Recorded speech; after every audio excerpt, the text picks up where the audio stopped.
Martin membuntuti Bagnaia dalam 10 menit terakhir sesi latihan praktis MotoGP Valencia 2023 di sirkuit Ricardo Tormo, Valencia, Spanyol, Jumat tanggal 24 November tahun 2023.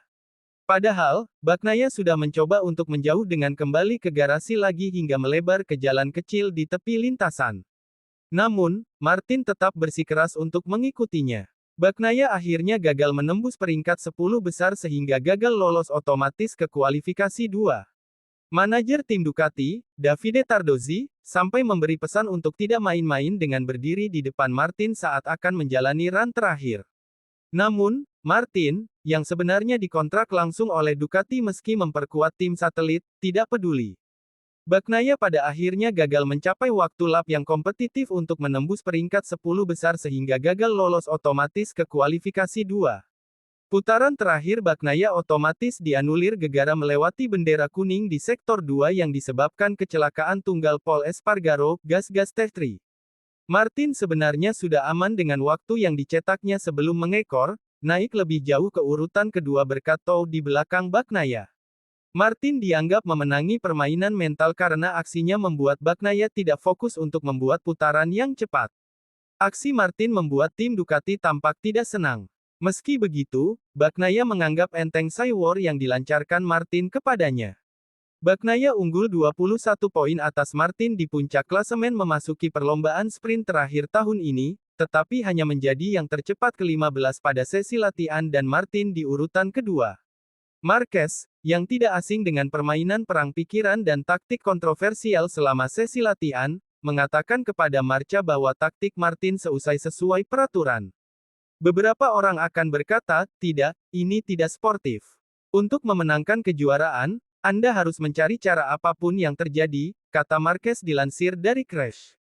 Dan Martin akhir pekan ini, tertinggal. Apa yang harus dia lakukan adalah mencoba menggoyahkan Pecco dengan cara apapun yang dia bisa, dalam batasan dan regulasi dan itulah yang telah dia lakukan, tutur Marquez.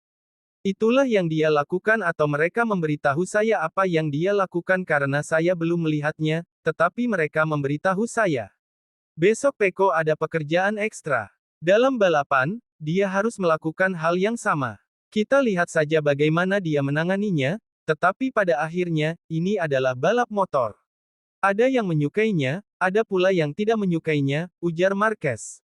Pada seri balap terakhir MotoGP bersama Honda, pembalap 30 tahun itu menjadi yang tercepat ke-7 pada sesi latihan. Ini menjadi suatu prestasi yang mengesankan mengingat motornya di bawah standar podium. Kalau besok pagi lombanya ya. Dan dengan kecepatan yang kita lihat sore ini 5 besar dimungkinkan, ujar Marquez. Tetapi, saya memperkirakan besok semua orang akan mulai bergerak lebih cepat, ucap Marquez.